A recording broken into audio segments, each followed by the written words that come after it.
Bonjour, je suis France Quentin, coach professionnelle en gestion, formatrice agréée et fière collaboratrice de Gestionnaire efficace.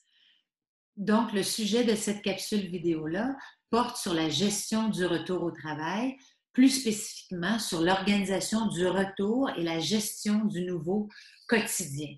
Donc, l'objectif, c'est de partager des conseils sur l'organisation du travail, l'accueil des employés et la gestion de la qualité de vie au travail pour le retour.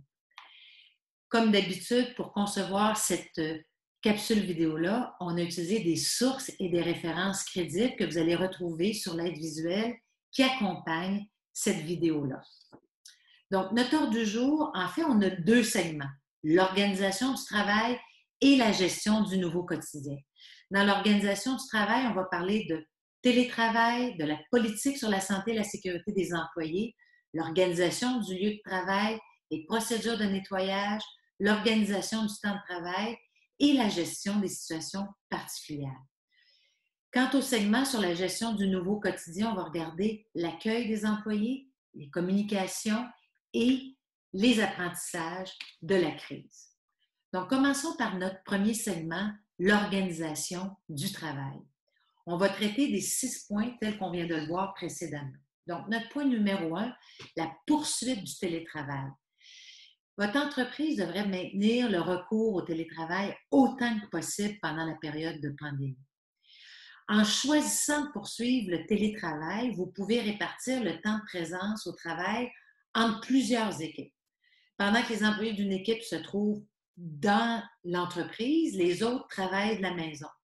Grâce à des rotations, tous vos employés peuvent accéder régulièrement au milieu de travail selon vos besoins en tant qu'employeur. Si vous êtes peu familier avec le télétravail, vous allez vouloir visionner les 2 capsules vidéo sur le télétravail disponibles sur notre chaîne YouTube. Le point numéro 2, politique sur la santé et la sécurité des employés. Votre entreprise a avantage à élaborer une annexe à sa politique sur la santé et la sécurité spécifique à la période pandémique. Donc, votre entreprise doit préconiser, entre autres, un suivi serré de l'état de santé de vos employés et ce, à tous les jours. Chaque employé, en fait, devrait répondre à un questionnaire avant d'obtenir la permission d'accéder au lieu de travail. Vous devez assurer la confidentialité des réponses. 3 questions. Est-ce que vous ressentez l'un des symptômes de la COVID-19? Toux, fièvre, difficulté à respirer, fatigue extrême, perte soudaine de l'odorat. 2. Avez-vous été en contact avec une personne atteinte de la COVID-19? 3. Êtes-vous de retour d'un voyage à l'extérieur du pays depuis moins de 2 semaines? Si l'employé répond oui à une de ces 3 questions qui vont se retrouver sur votre aide visuelle, bien, il doit retourner à la maison pour une période d'isolement préventif d'au moins 14 jours. Ensuite, vous devez expliquer les mesures d'hygiène prises pour limiter la propagation du virus aux employés qui vont retourner sur le milieu de travail, en plus de les afficher dans les lieux partagés.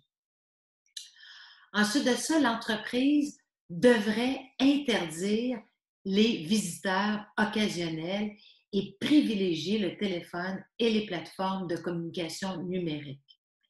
Si l'accueil de clients est inhérent aux activités de votre entreprise, organisez l'accueil en conséquence, c'est-à-dire le lavage des mains pour les clients, la distanciation sociale et la désinfection des objets et des surfaces après une prestation de service.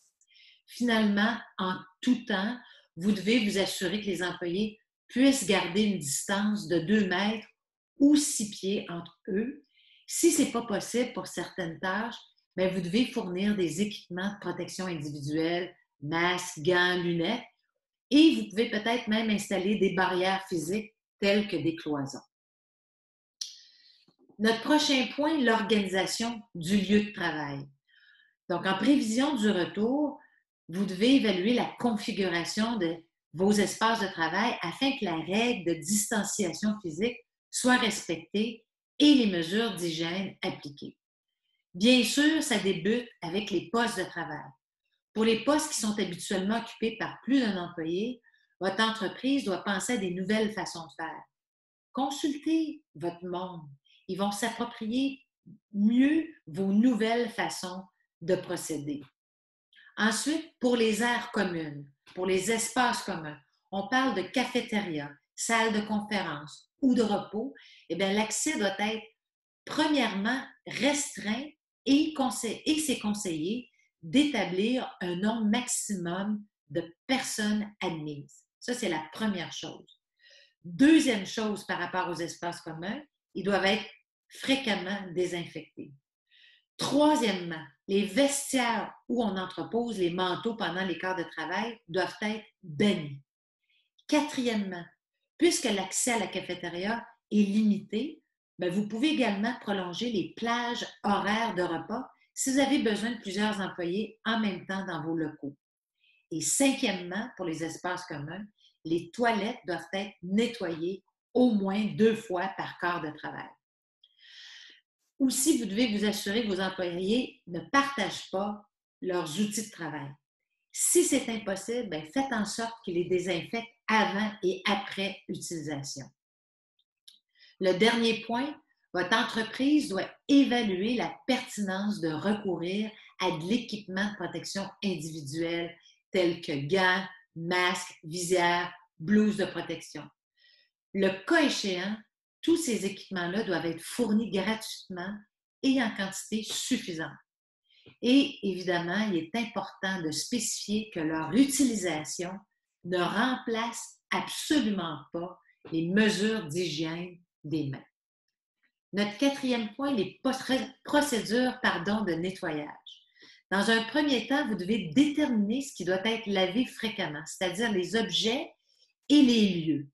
Bon, on a déjà parlé des postes de travail, cafétéria, salle de conférence, etc. Mais pensez aussi si vous avez des véhicules de livraison, ou je pense aux concessionnaires qui font faire des tests routiers. Donc, ces véhicules-là devraient être désinfectés avant et après usage.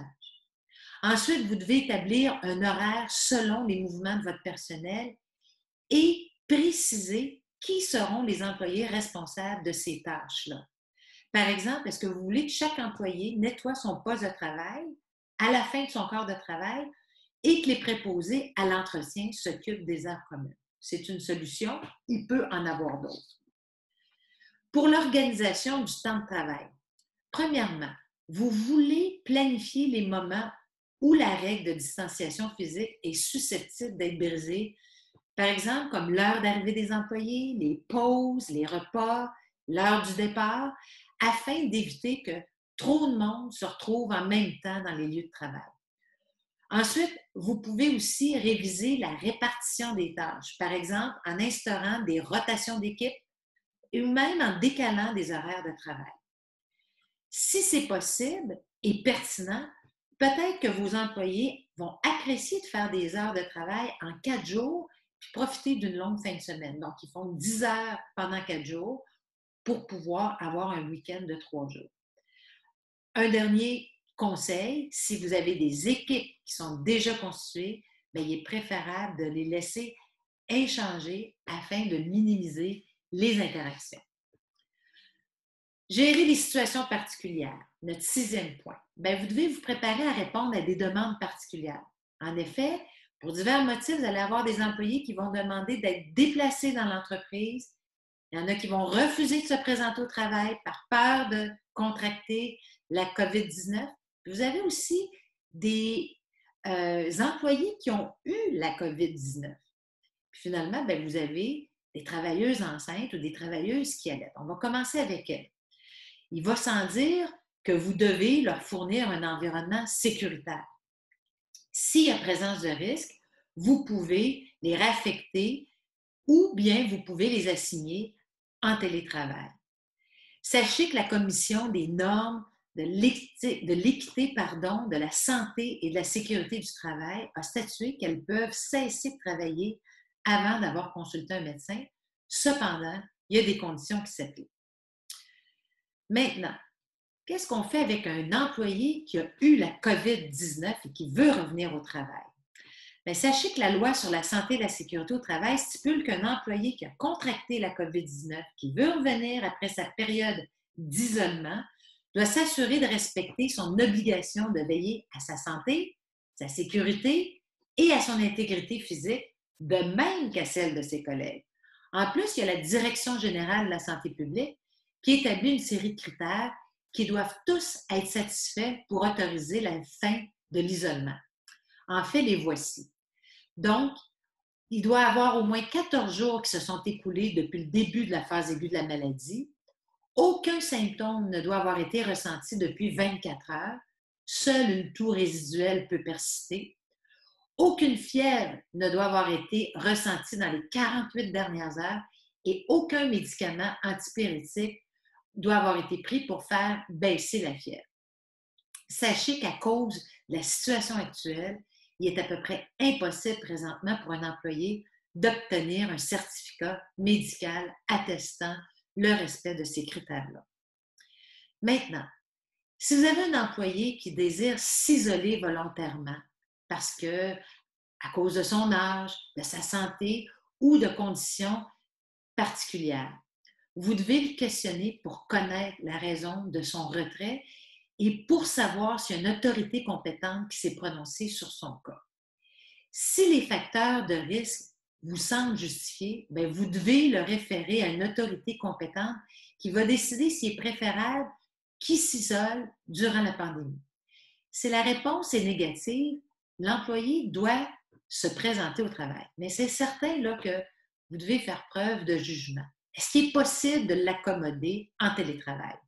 Si c'est impossible et qu'il doit présenter au travail et qu'il refuse de le faire, bien à ce moment-là, il faut lui expliquer qu'il s'expose à des mesures administratives ou disciplinaires s'il reste chez soi.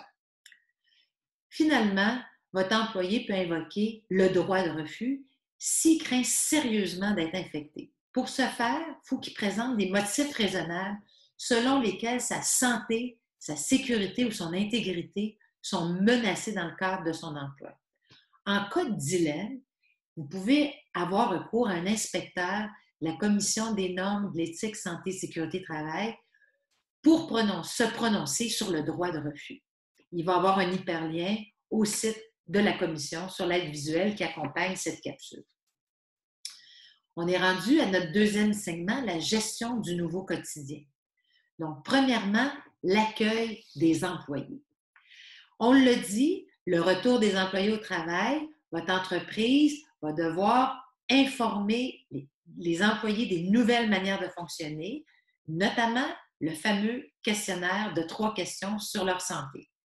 Normalement, les employés devraient se présenter 15 minutes plus tôt qu'à l'habitude. Donc, pour coordonner l'arrivée des employés puis s'assurer du respect des mesures mises en place, votre entreprise gagne à désigner et à former des employés qui vont agir à titre d'agents sanitaires et qui vont s'assurer de la mise en œuvre de la politique de santé et de sécurité au travail. Ces agents sanitaires-là vont être particulièrement pertinents dans des usines ou des centres de distribution. Et idéalement, demander pour des volontaires. Donc, ils vont être responsables de faire remplir les questionnaires au début des quarts de travail, d'identifier les employés à haut risque, d'exiger que les employés qui présentent des symptômes quittent le lieu de travail selon le protocole établi, assurent la distanciation physique de 2 mètres ou de 6 pieds et prennent la température corporelle, le cas échéant. Prenez note que la prise de température, ça peut paraître intrusif, puis qu'elle est toujours débattue par les autorités. En plus, elle n'est pas recommandée pour les employés qui travaillent à l'extérieur, mais elle est permise dans le cadre de la crise actuelle. Donc, si vous décidez d'opter pour la prise de la température corporelle, l'entreprise doit avoir en main un protocole scientifique et, dans la mesure du possible, s'adjoindre les services d'un professionnel de la santé. Toujours pour l'accueil des employés, l'entreprise doit veiller à rencontrer individuellement chacun des employés à leur retour en annonçant préférablement cette rencontre à l'avance. Durant cette rencontre-là, votre collaborateur pourrait exprimer des craintes, des préoccupations quant à l'avenir de l'entreprise ou même ses difficultés personnelles, que ce soit au niveau de sa santé, sa famille, ses finances. Donc, afin de créer un sentiment de sécurité, informez-le que la rencontre et les propos échangés durant cette rencontre individuelle-là sont sous le couvert de la confidentialité. Selon les informations recueillies, accompagnez-le pour l'aider à prendre des actions.